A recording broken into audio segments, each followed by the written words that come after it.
we are presently on the module, the pathway to wealth. And we have been able to establish that on the pathway to wealth, there are 3 stops on this pathway. And we said number 1 is financial intelligence. And we have spent time extensively to unveil that. Number 2, we said there is financial planning. And we have spent time extensively also to unveil that. But we said the 3rd level is financial discipline. And last week, Sunday, we said that we will now begin to focus on financial discipline and the different aspects of financial discipline. Now, financial discipline is very important because that's what separates between the men and the boys. That's what separates between intention and action. That's what separates between desires and manifestation.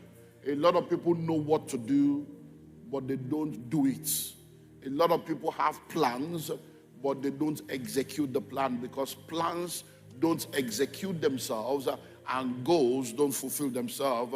People execute plan and people fulfill goals. So it's very, very important for us to understand that as covenant people. So the 3rd stop is financial discipline. And because a lot of people lack financial discipline, they have not been able to come into a place where their desire for wealth becomes a reality. So today, our focus will be on the principles of financial discipline. The principles of financial discipline. We want to look at some principles. There are many of them. You know, we have lots of books and materials that deal with that already. But there are principles that we want to explore today, just to help you to know how to position yourself when it comes to this aspect of financial discipline. Let's see how many of them we can explore within the time available to us this morning. The first principle of financial discipline we want to explore is the principle of delayed gratification. The principle of delayed gratification. If you are going to create wealth, if you are going to become financially free, you have to be a man or a woman that is disciplined with your finances. And one of the aspects that you need to work on is on your delayed gratification. Now, when we're growing up, they told us that the first money that a child sees, he or she will use it to eat akara, bean cake. And what they mean by that is that one of the characteristics of young people is that impulsive, riotous, prodigal way of living. So when you are young and immature, every money you see, you want to just buy toys. You want to buy things that you desire because you are not matured enough to be able to think analytically and realize that there is a future that you need to plan for and there's a future that you need to prepare for. So delayed gratification is one of the principles of financial discipline. What that means is that every time money comes into your hand, don't have the mindset that money is for spending. Nino Lowo is the wrong mindset. Don't have that kind of mindset. Have the mindset that money is a tool for enjoying life and creating a better future. So you need to delay gratification. There are many things that we are struggling to have now that we can do without. But having them now can deprive us of having a better life tomorrow. One of the things we saw yesterday in the course of our discussion is how that social media has destroyed the lives of a lot of people.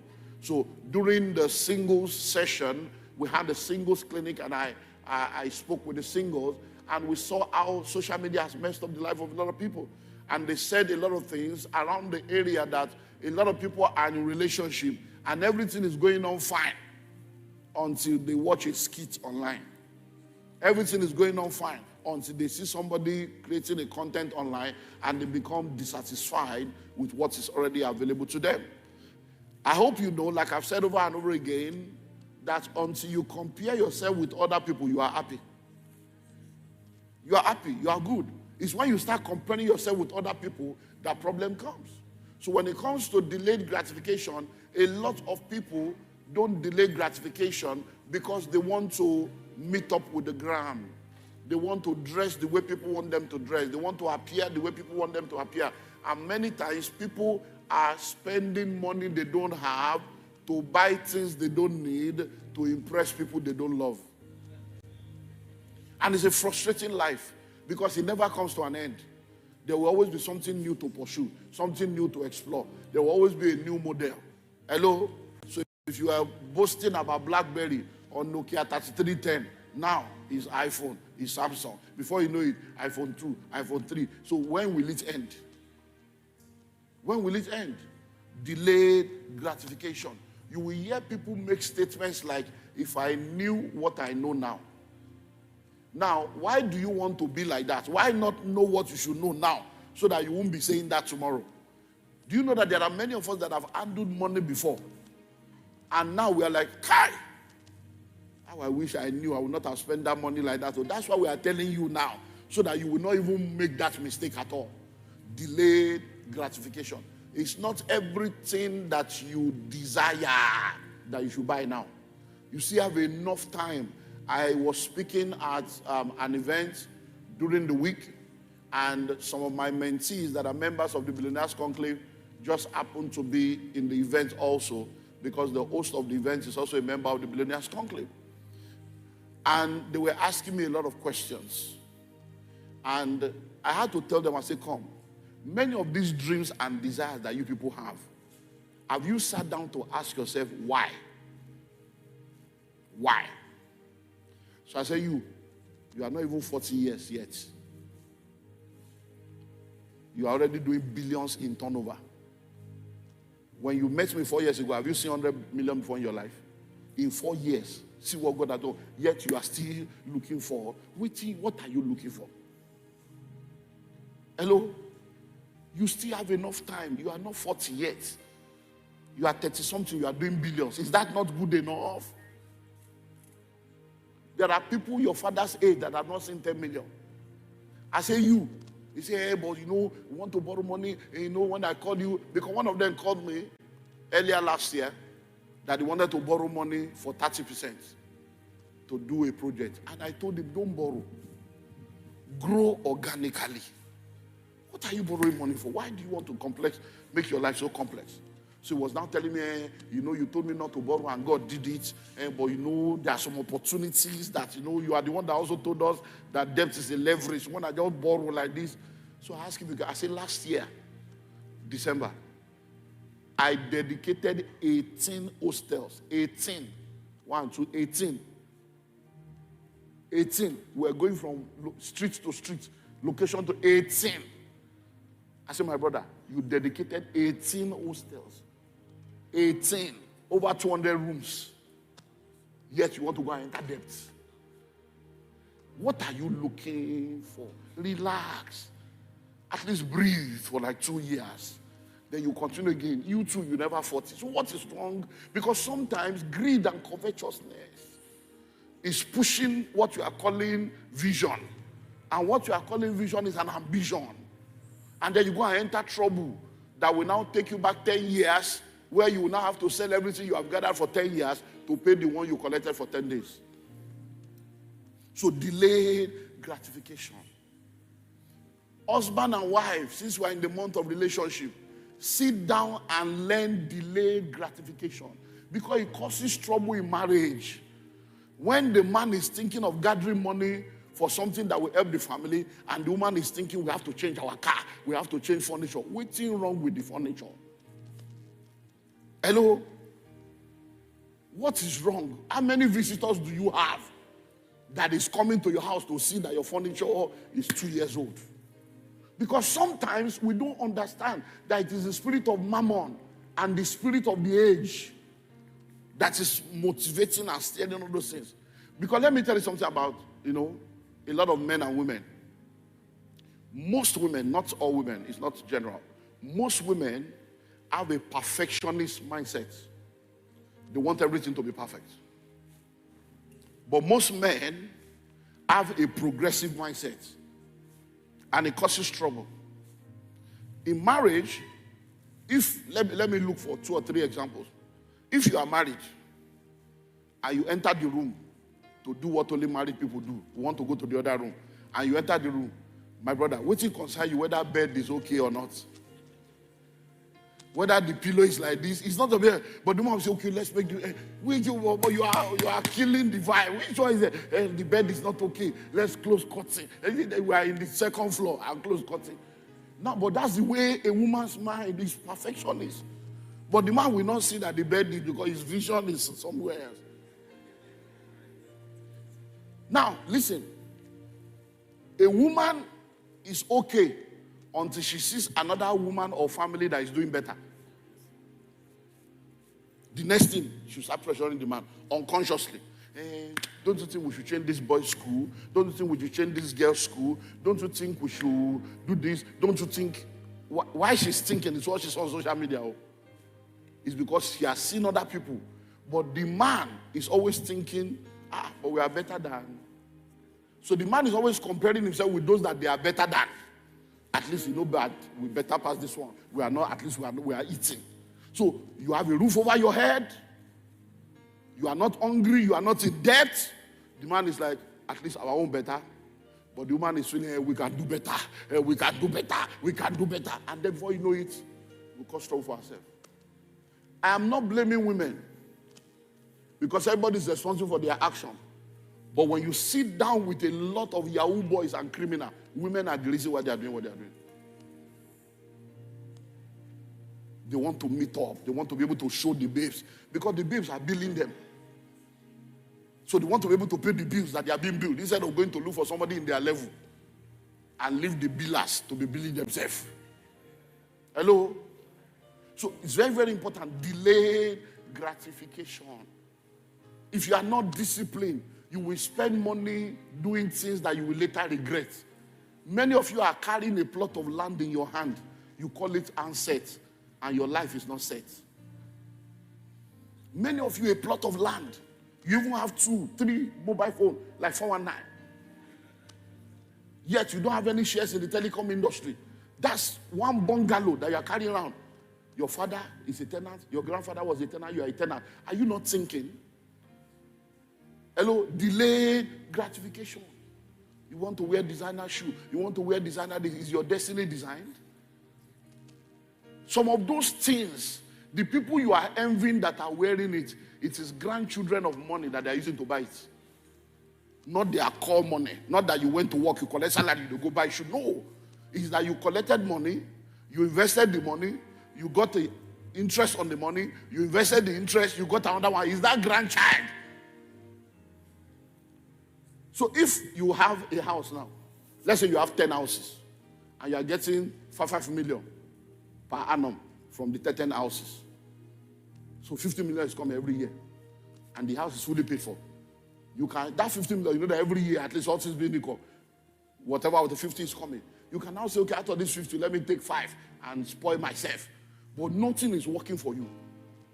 Everything in your life is, you have to work, you have to exchange time and energy for money. Yet you are spending the money anyhow. Something is fundamentally wrong. Because let me tell you something, nobody grows young. Nobody grows young. Before you know it, you are 30. Before you know it, you are 40. Before you know it, you are 50. Before you know it, you are 60. One day, they will just retire you. And I hope you know that people that earn maybe 1.8 million, 2.5 million, by the time they retire, they come down to like 330, 200, 180, 60. That's it. But you have bloated your life with all kinds of things that the maintenance alone is what will kill you and give you high blood pressure and you die before your time. So number one is what? Delay gratification. So, like I've always said again, all these things I'm saying now, elderly people, they understand. They appreciate it. It's still you young people that always have this belief that, no, minus me, God will do it. You have all these funny idea until you become a statistic of what we have been teaching you. Because I see a lot of young people that have money. And I'm wondering, what are you guys doing with your money? You are a single man. You are not even married. No children yet. You are changing cars. What is wrong with the one you are driving? What is? It's not as if you have a wife or children that you want to buy second car. You are a single man. You buy 3 cars. in a rented apartment and you don't know something's wrong with you, you think you are all right, and they are hailing you, you are a big boy. Big boy what? You are a young girl. You have money now. Who told you you cannot buy your own house? So you buy bone straight, you buy handset, you buy shoe, you fix nail, you fix eye, you fix everything. One plot you don't have. Do you know that if as a woman, when you are getting married, the guy shows up and discovers that you have 2 apartments, one in VI or one in Bagada, one in Surulere, you are earning, the guy go respect you. You are bringing something to the table, not I am the table.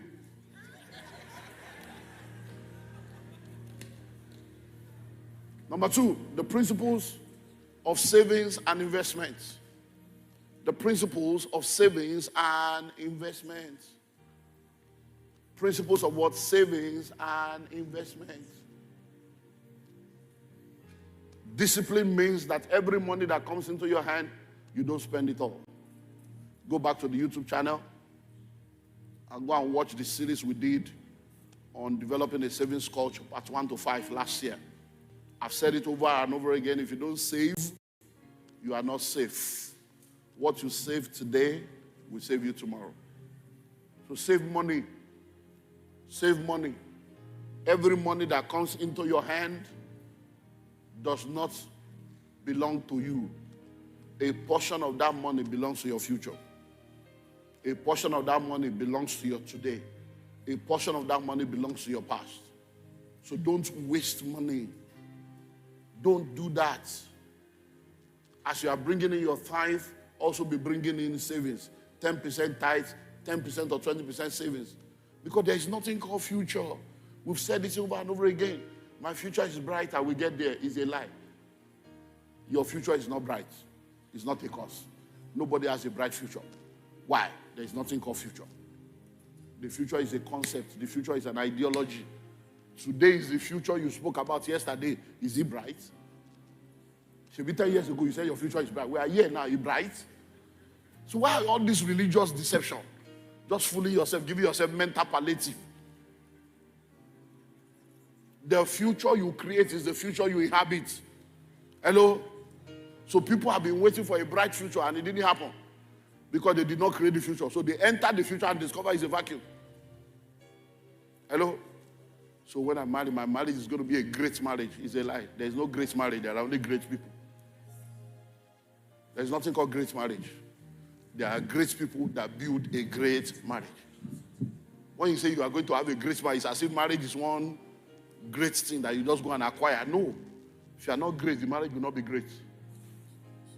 Marriage is a vacuum. Marriage does not have a character of its own. It takes on the character of those inside the marriage. When you have 2 happy people in a marriage, you have a happy marriage. You have 2 sad people, you have a sad marriage. You have 2 rich people, you have a rich marriage. You have 2 poor people, you have a poor marriage. You have 2 great people, great marriage. So you have to make it happen. You have a responsibility. So invest, save. How can you say you don't have savings? I don't know how to save. I don't know how to save. I was in Kaduna. And as we're preparing to go, one of the guys, my son and mentee, that was one of those that were planning the events, about 3 or 4 weeks before we traveled to Zaria, Kaduna for the Northern Mission, we were talking, and he said, Daddy, something happened. I said, what happened? He said, I was on my way. Your people in the office sent book. I was on my way to pick your books. And I parked the car. And I went, by the time I came out, it was like magical. I can't see the car anymore. I said, did you park it in a place where towing vehicle? Do they tow cars? Like maybe they have towed it. He said, I've gone around. I said, wow, it is well. So I prayed with him. I said, we'll see when I come. Because the very thing that came to my mind, I didn't want to say it on phone, is this is a devourer. How can you... So I told him, I said, babe, can you imagine? The program we are going to do, the person helping, they have stolen the car. So am I to buy a car for him now? Or what was the implication of that? said, but I'm sure the guy is not a tither. Oh, le ma tithe correct be mo to elobe now. So when I found, I said, so sit down. I said, you are a pastor. You are a minister of the gospel. I've known you for years. I said, let's talk about this, your card at the store. Are you a tither? Do you tithe? I said, because I want to enter covenant with you now. And if you are a tither, let's see God. Let's give God 30 days. Moto yema show up. He said, Baba, finances. I said, your car is gone. Everybody is a tither. You either tithe to God or you tithe to the devil. But that money must exit. I said, you see, you don't understand this thing. Because he told me the second day we landed, when he heard the first message, I said, that this savings thing, Baba, I need to see. I find it difficult to save. Savings hear me more save. So I already knew I could connect it. I say, it's not tithing. This is the second reason. It will be difficult to save when you are not a tither. Difficult. So many of you don't understand the connection. You don't. Because let me tell you the connection. Every time you tithe or you give, it's as if you are losing money. You are releasing money into something that is like the money don't go. If you are able to develop that culture and discipline of letting go consistently, when it's time to save, it's the same grace. To let go of the money and move away to do other things, and the money will start growing. Whatever you cannot walk away from, you have not conquered. So if you cannot conquer 10%, forget prosperity. Don't let anybody deceive you. Forget it. Because you will gather the money in a bank as a savings. You will see one shoe, you will buy it. You will gather the money, they will say they are doing a shopping, you will buy. You will gather for 6 months, spend it in 6 minutes on an impulsive purchase, and regret it 6 hours later. This is the reality of life. It's the reality.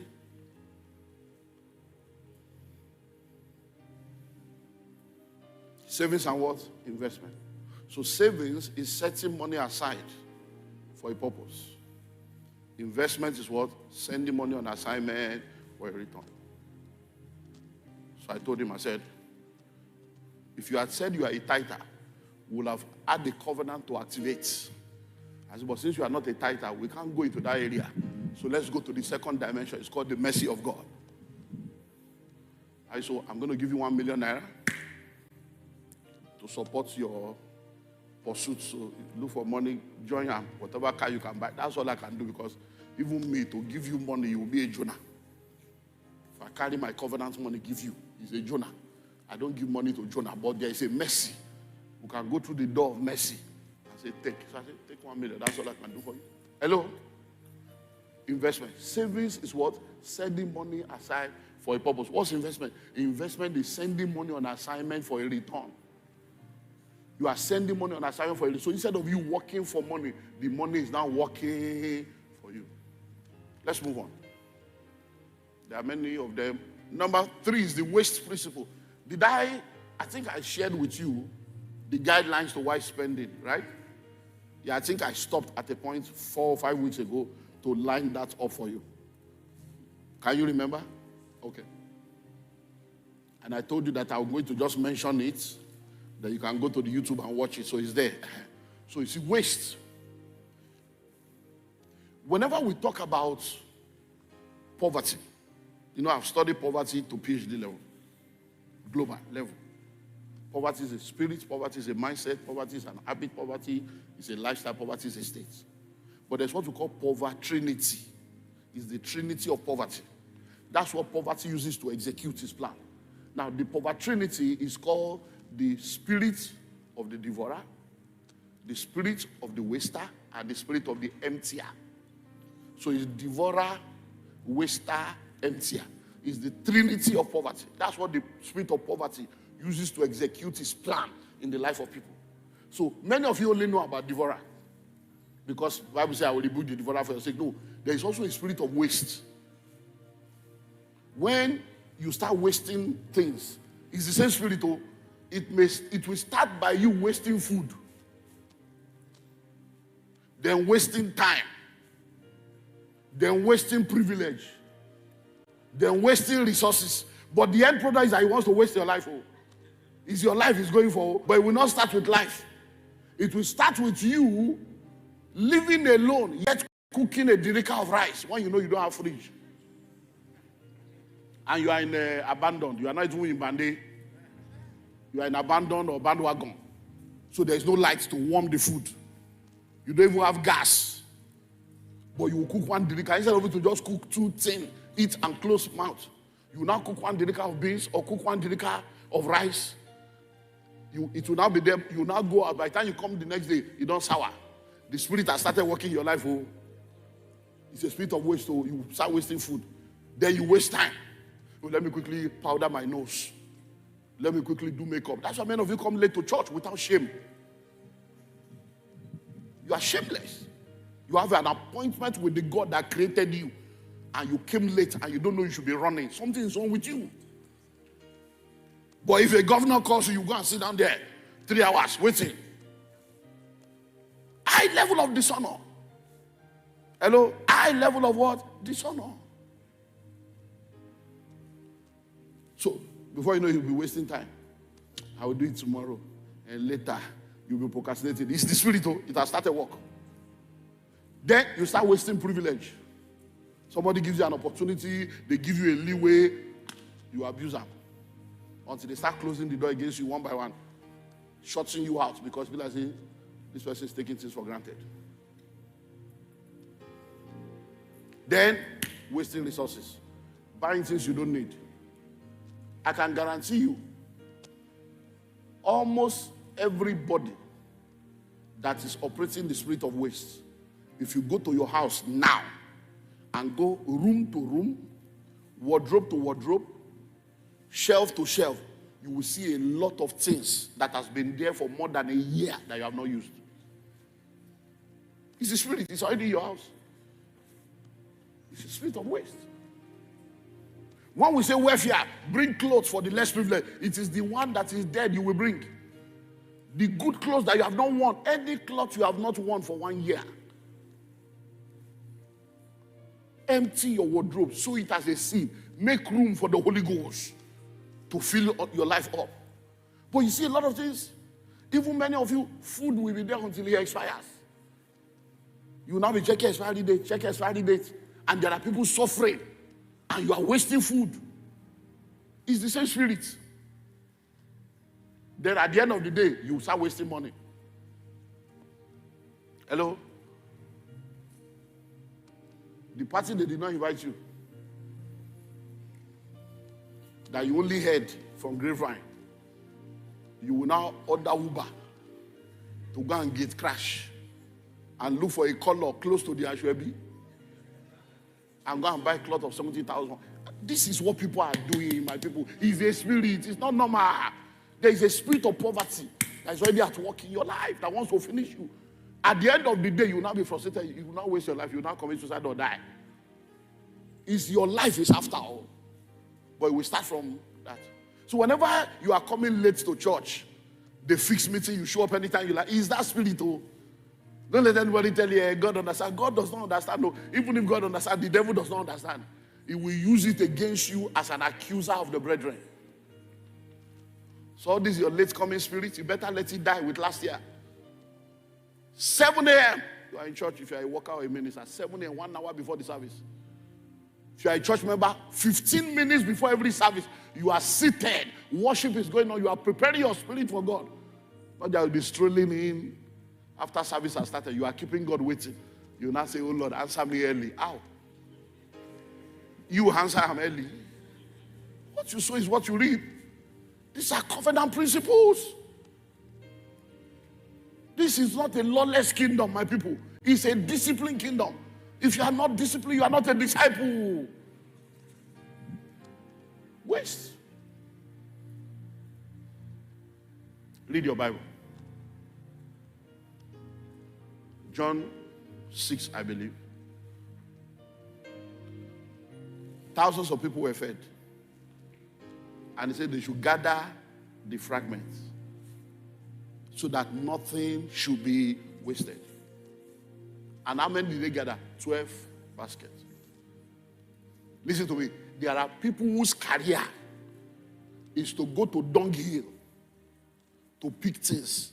And people are millionaires and billionaires in recycle business and picking waste of other people. So what you wasted, somebody turned waste to wealth. Hello? Next, the copycat principle. Copy too much. Copy too much. Copy too much. The copycat principle states that whatever you pioneer or whatever you initiate, in 6 months, other people will start doing it. 6 months. So many of us, that principle has turned us to copy.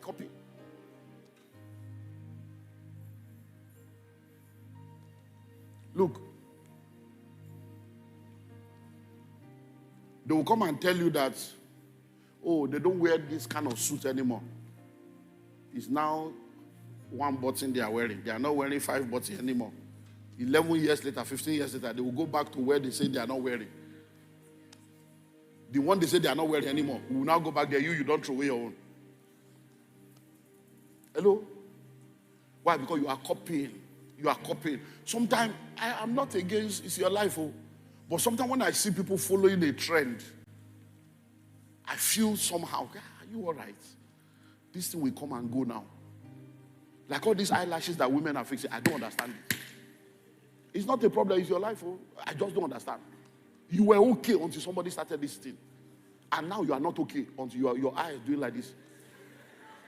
I don't understand. Are you people okay? Is it okay? You are seeing where? It's not a problem. Your husband may love it. No problem. It's your life. I'm a pastor. That's not my business. It's your life. But I'm just asking. You may fix everything. Even to press phone, you now see them doing like this. They can't even dial number. And I'll be looking at some people, wow, right, yeah. Something is wrong with you. Is this a life? What is all this stress? Then when the trend go now, you change again. Another one come. I don't understand. Those copycat principle. They say, no, that one is not raining. This is the one that is raining now. Who decides what rains? Who are the people that sits down to decide this thing? They are designing product to collect more money from your pocket and keep you in that cycle. Next. The 20-40-60 principle. I think we'll stop here. 20-40-60 principle and we stop. What's the 20-40-60 principle? The 20-40-60 principle states that when you are in your 20s and in your 30s, most of your choices and decisions are based on what people say, how will people feel. It's based on other people's opinion. You're always interested in being approved. It's called approval addiction. You want people to believe that you are happening. You want people to believe that you are ready, you are compliant. But by the time you get to your 40s and your 50s, you have lived enough that if at 40 you are a fool at 40, or life begins at 40, you will tell yourself, I beg, anything anybody will talk, make them talk. Because you have lived enough to now know that your life is your life. Because if you have followed what people say, and by 40, you have nothing to show for it. Like the prodigal son, you will speak to yourself now. You will come back to your senses. But guess what? This principle now says that by the time you are now in your 60s, you will now realize that nobody was saying anything in the first place. You will now realize that all that time you were thinking nobody was even interested. You are not a breaking news. It is you that was just putting yourself on the run, under unnecessary pressure. People are too busy with their life that your life is not a breaking news. You are not an headline. Do you know how many times you have done air, thinking people will comment, and nobody said anything? Do you know how many times you have bought shoe, thinking people will comment, and nobody said anything? That you are the one that will not say, I didn't say anything about my shoe. You buy shoe. Yeah. I thought it's the old one. It looks like the former. You have 3 of these already. He said, no, can't you see that this one has bow? It's you that is saying bow. Married women, one of the things that they don't understand is that a married woman will leave the house. Tell the husband, Oni, darling, or whatever name you call yourself, or my dear, and say, I'm going to the saloon. Oh. So the woman told him, I'm going to saloon. 2 or 3 hours later, she shows up. And the man is not saying anything. The man did, how was your hair? Nothing. And she will not be angry. Hey, you didn't even say anything about my hair. That's somebody you told you were going to salon 2 hours ago. You are not a breaking news. The guy's head is full of plenty things. You went to salon, you came back. Hey, so say, hey, these African men, they are not romantic. When we go to the saloon, do you say something? Don't we barb our hair? Have you come back to say, this your hair is good? It's only your own we should be commenting.